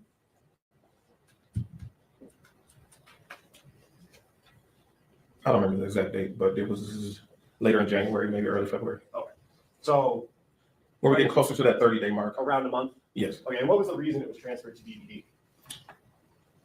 There have been no sightings, nothing had been heard from her. At that point, the other agencies that I brought in, we ended up shifting it over once. We received some more calls from DPD. The commander of the 5th Precinct called me, and we just got together with Detroit, my chief and I, and the deputy chief, and then they decided they were going to take it over because it appeared that she was not going to be recovered alive. Okay. And in the course, to your knowledge of the initial investigation by the Detroit Public Schools Department, was there any activity from Neziah on social media after January 9th? Not from this side, no. Now, you said earlier that after it was transferred to the Detroit Police Department, did you receive a call regarding, from Sergeant Jones regarding a request to confirm an ID that was found, a school ID? Yes. Okay. And did you receive a copy of that picture of the ID to confirm it? Yes. Okay.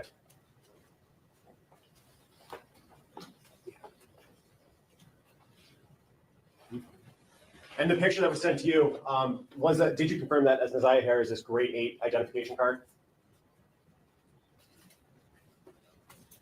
If you don't remember. I'm not sure Okay. what grade she was in, but yeah, it was her identification card. May I approach it? Yes. Approaching with what's already been admitted as Exhibit 40. Does that look similar to what you were asked to confirm? Yes. And that one you went into, did you go into the school system to confirm that that was Neziah's ID? Through an intermediary, but yes. Okay. And in the bottom corner of one of that, it says grade 8, correct? Yes, it is.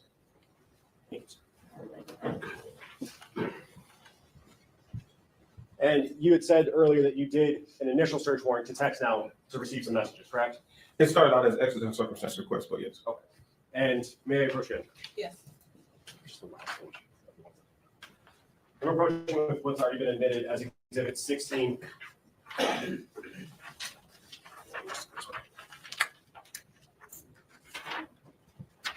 if you could take a look at that, I'm handing you the last page of Exhibit 16. Does that look familiar to you, sir? Yes. And are those some of the messages that you got from the search warrant that you did to TextNow? Yes. And are there on that page that you're holding 3 highlighted ones on the bottom of that message or of that page? Yes. And the first highlighted one, is there a number associated with whether that it was sent or received from or to? Yes. And can you read that number for the questions? 313-585-8719. And was the first message that's highlighted there, was that a sent or received message? It was a sent message. Indicating that it came from the owner of the text now account, correct? Correct. And what does that message say? Don't forget to be there before 3. I will let you know when I'm leaving school. If you're not there, I will wait.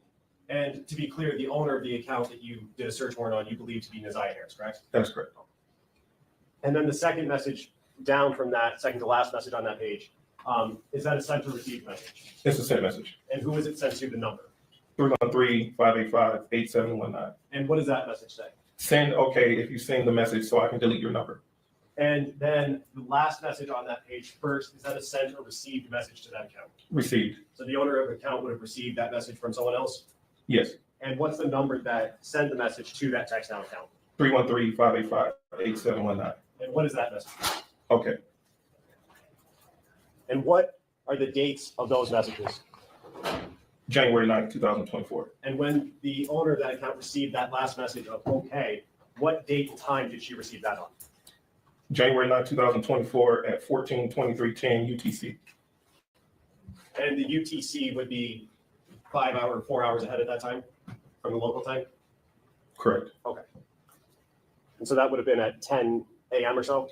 That would have been 9:23 a.m.? Yes. Okay. I have nothing further. Okay, Russ?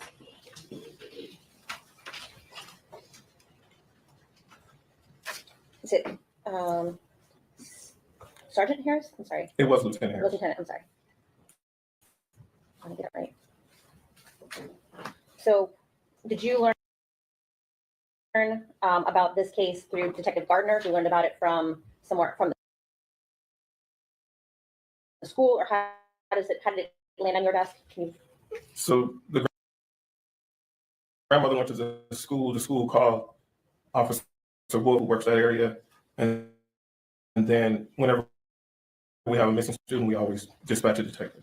Okay, so it was Officer Wolf for an interview, Yes. so to speak. Okay, and you're familiar that he did. Gardner took over from there. So when Officer Harris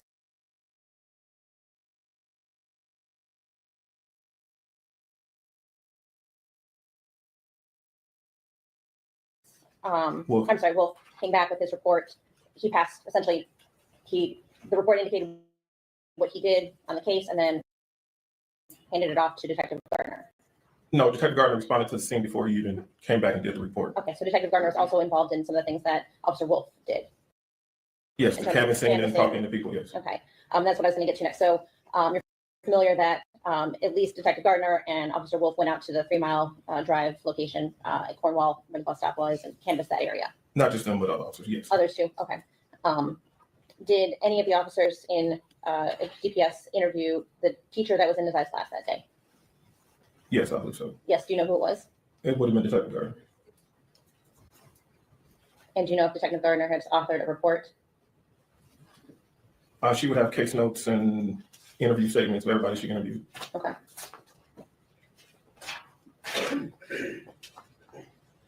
Did you follow up on anything that Officer Wolf did or that he left open in his report to do?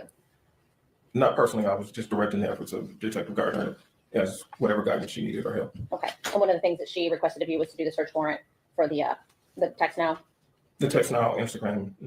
Okay. And did you receive anything back from Instagram? Yes, I received back to her Neziah's Instagram account Okay. information. Okay. Now, ultimately, you came into possession of Neziah's laptop. Is that correct? You talking about the one she uses at school? Correct. Yes. And how did you take possession of that? I sent Detective Gardner over to the school to pick it up. It was at the school? Yes. Okay. Do you know where at the school? With all the rest of the laptops the kids use. Okay, so they leave the laptops there every day at the end of the day? Yes. Okay. Do you know if anybody's from your unit or searched anywhere in the classroom, like lockers or areas where like coats and other things, bags, backpacks, lunchboxes, that kind of thing are stored? That would have been standard to have to search where her locker was, her classroom, any of that stuff. It would have been. We searched the whole school to make sure that we found kids hiding in the school before they were going missing. So we would search the entire school, surrounding area that route to and from school, things of that nature. Can you say for sure that that was done here, or just that should have been done? Because That should have been done. Okay, but you can't say for sure that you didn't do it. I didn't go to the scene. And you haven't read a report that indicated somebody else did it. Is that fair to say? That's fair to say. Now you also were shown a picture of Messiah's 8th grade ID card from the school. Yes. Okay. Do you know when that ID card was issued to Messiah? Shouldn't be in the school year. So that would have been end of August. Yes. Or, yeah, we started before Labor Day again last year. Other than the warrant and giving the laptop over to DPD, did you do anything else yourself in this case? Yes. What else? Went back out to the school, interviewed some students, got some more information from some of Messiah's friends, different from what they had given earlier. Spoke with her little sister, spoke with the grandmother, got the release for her dental records, picked up the toothbrush, went out on a couple more canvases, things of that nature. Okay. Now you mentioned that you passed this case off, or your department passed this case off to DPD at about the 30-day mark. Somewhere around there. It may have been a little after, because right around the 30-day mark is when I would have went and got the toothbrush, so we still had it then, because you have to make that update in the system when you guys get close to the 30-day mark. So the case was opened on January 10th, correct? Correct. And was it the 13th of February that you gave the laptop to the Detroit Police? Do you recall? That sounds all right, around Valentine's Day. Okay. And would that have been about the last thing that you did at that point? Yes. And that's right around a 30-day window, fair Yeah, to a say? little bit past at that point. Okay. Now, is that 30-day window, is that kind of standard protocol, or is there something that kind of where your jurisdiction kind of expires and you pass it on to a different agency? I would say no, because I had been with the school police since 2011, and this was the first missing we hadn't recovered within a couple of days. So normally we would, continue on with our cases, but once it got to that point, once we suspect, it could be a possible homicide, then the jurisdiction goes back to Detroit. So that's kind of how we went. Would it be fair to say that once you had kind of exhausted your tools, I guess, yeah, that's one way to look at it. could you hand it off to a different agency before 30 days? Could you decide within 2 weeks, we aren't coming up with any leads, we should give this to a different agency for more assistance? We could, yes. I think that's all I have. Thank you. Very briefly, Judge. Ms. Quick asked you about recovering a laptop. That was done in this case. Messiah's laptop was recovered, correct? Yes. And did you or did someone else or DPS recover a tablet that belonged to Messiah as well? Yes. Okay, where was that recovered from? The school or somewhere else? From the grandmother. From the grandmother? Yes. And that would be Annette Harris? Yes. Another question. Okay, you are done. Thank you. Thank you.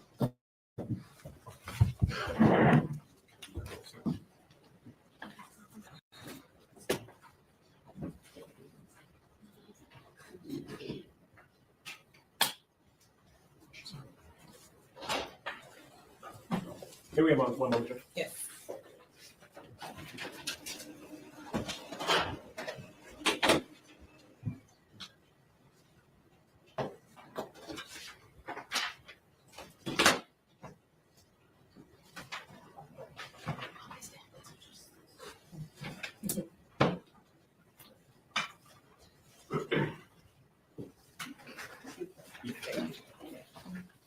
Thank you, Judge. At this time, people would call Detective Carlisi of the Detroit Police Department.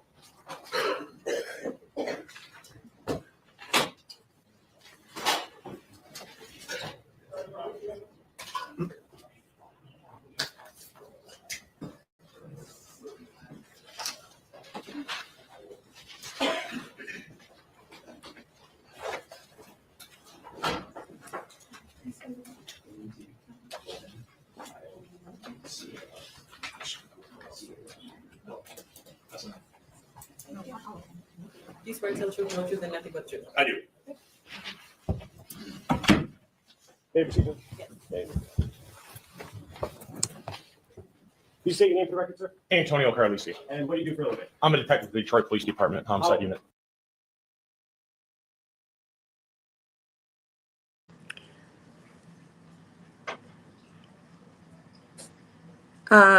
Queen of South Africa. Hey, I know that the conference, originally they said the trial was March 7th, but they're actually calling it a conference for March 7th.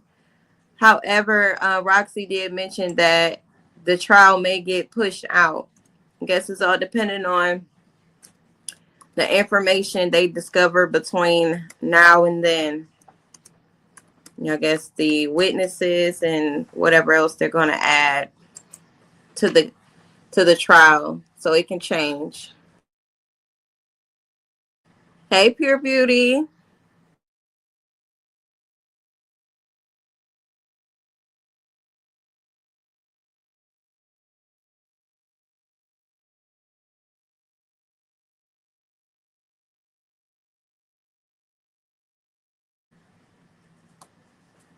Thank you, Miss South Africa. How long have you been Queen. with the Detroit Police Department in total? Total of 29 years, And how long in the homicide unit primarily?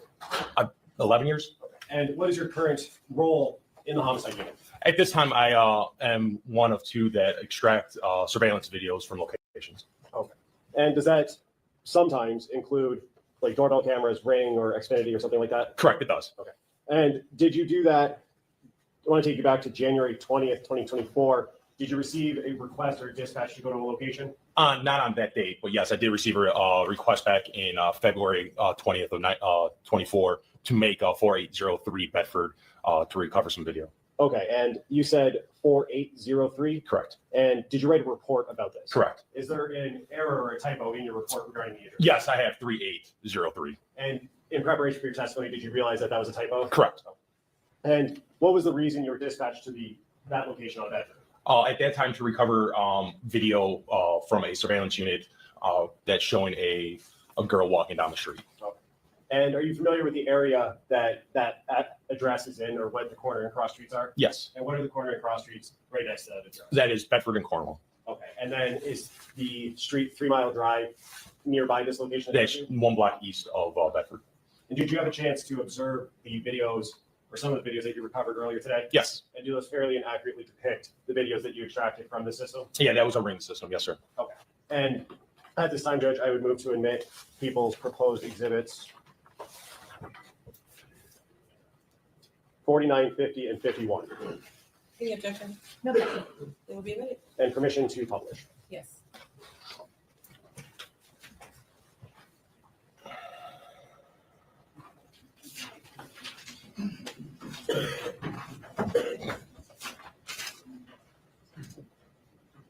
And playing exhibit.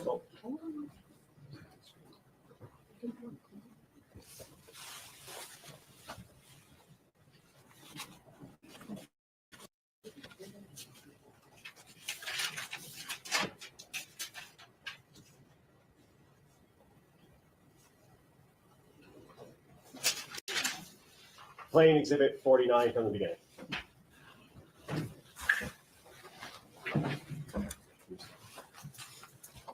And stopping the video at 9 seconds in.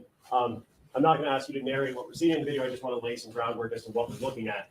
Did you see that bus go by on the right side of the screen? Correct. And where is that bus approximately stopping right now on screen? That's stopping right approximately at 3 Mile Drive. And Cornwall? Cornwall. Okay. And we're looking at Bedford from this view. Yeah, we're looking eastbound from the house of 4803 towards down Cornwall towards 3 Mile Drive. Okay. Continuing playing from 9 seconds.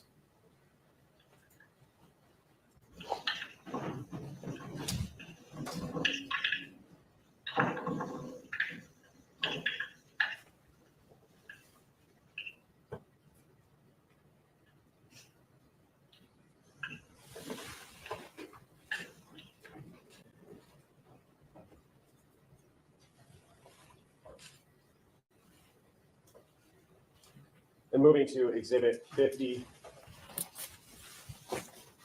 and playing from the beginning.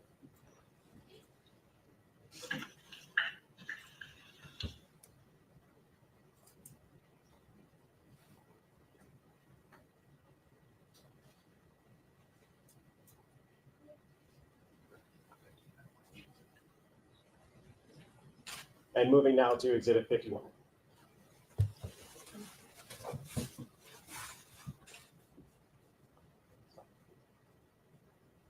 And stopping at 6 seconds into the video. So did y'all see where the direction Isaiah came from? Okay, I'm gonna rewind it a little bit. Because some was saying it was some discrepancies with if she went home, which would have been this way, okay, or if she went straight from the bus stop, which was right here in this area where the red and yellow gate is, or if she, crossed over and then went this way up the street. I don't know if y'all can see my mouse, but I'm hoping y'all can. Okay, so try to watch a little close. Towards down Cornwall, towards 3 Mile Drive. Okay. Continuing playing for 9 seconds. If you look right here, you'll see her crossing over.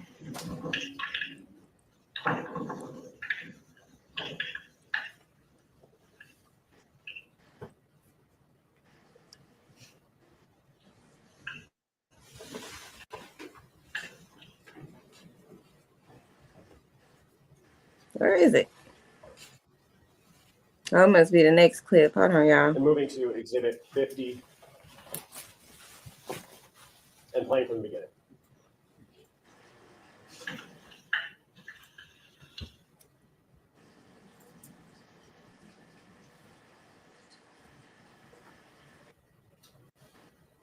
You see her walking right here, and she crossed right over. She did not go home. And moving now to exhibit 51. Then she's here. So for those that think she might have went home and changed Stopping clothes, at she did not. 6 Also, if you look close enough, you see she has a book bag on. She could have had either extra clothes in her book bag, or she might have had some extra clothes with Jarvis, or Shannon or somebody had some extra clothes because somebody else was involved with the disappearance of young Naziah. Okay. Thank y'all so much. I see y'all comments. Okay. Thank y'all. But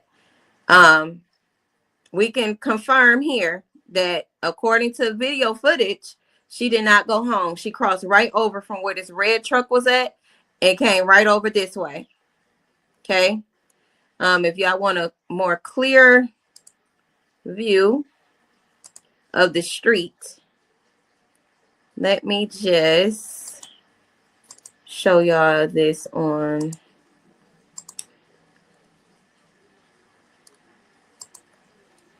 the camera again.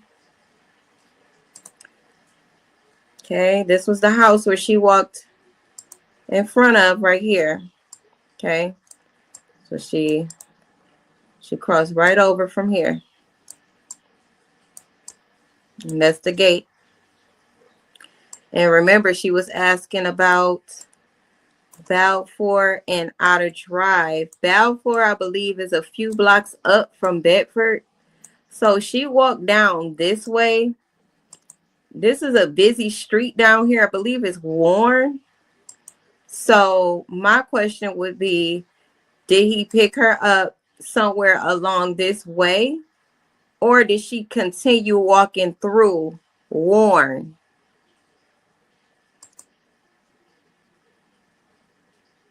Okay. This is all that's in this area. You got an alley here where possibly a vehicle could be parked there waiting. And then you have an alley here. But it still wouldn't make sense as to why she walked back down to Bedford when she could have walked straight forward where she was already at on 3 Mile. Not sure why she did that. He said, in your opinion, Shannon and King should be also convicted as well. You say, look, because I just signed me a petition too. So yeah, this would that would look like right here. So if she went to Balfour and Outer Drive,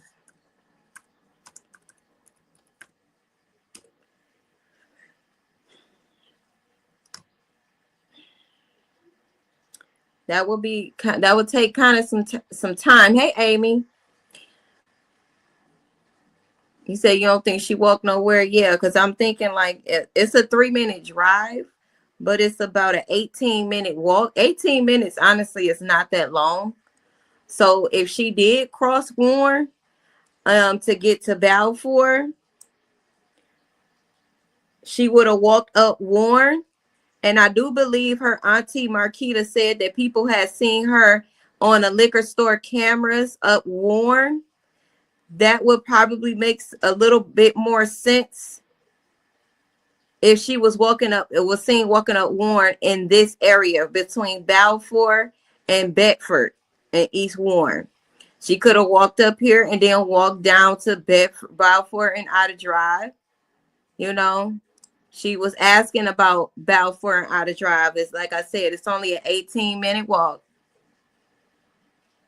Okay.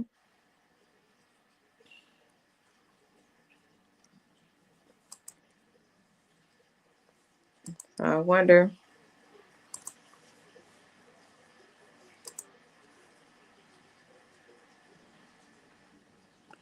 You say he picked her up from the Angel Liquor Store. Where?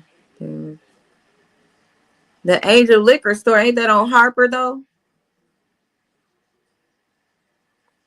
Where is the Angel Liquor Store? Let me look that up.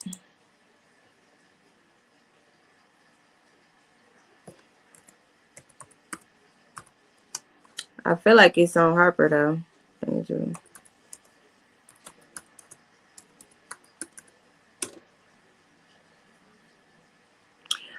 Talk to me, Cora. What you thinking about? Oh, I saw over the place. You say, yeah, where's the AutoZone between all of this? Okay, we gonna find out where AutoZone is at.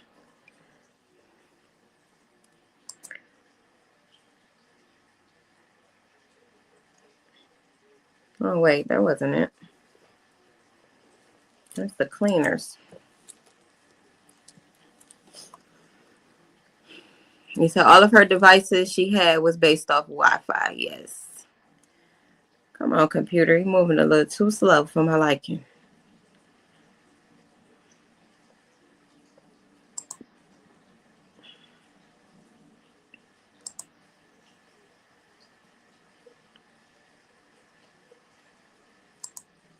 Said King said they picked her up from Angel Liquor Store. Okay.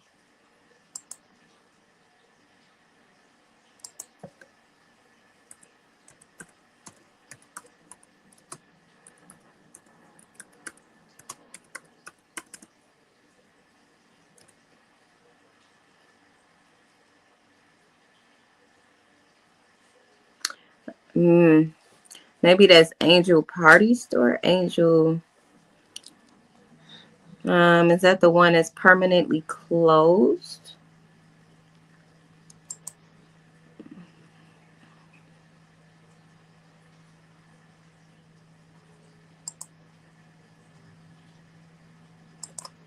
Actually, be still. No. Yes.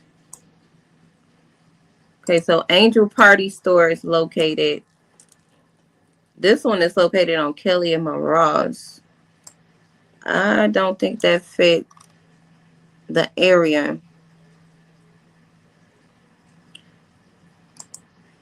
Where's this one at? Now, Angel Liquor, Beer, and Wine is... Oh, that's Linwood. That's on the west side. Okay, that's not it either. Interesting.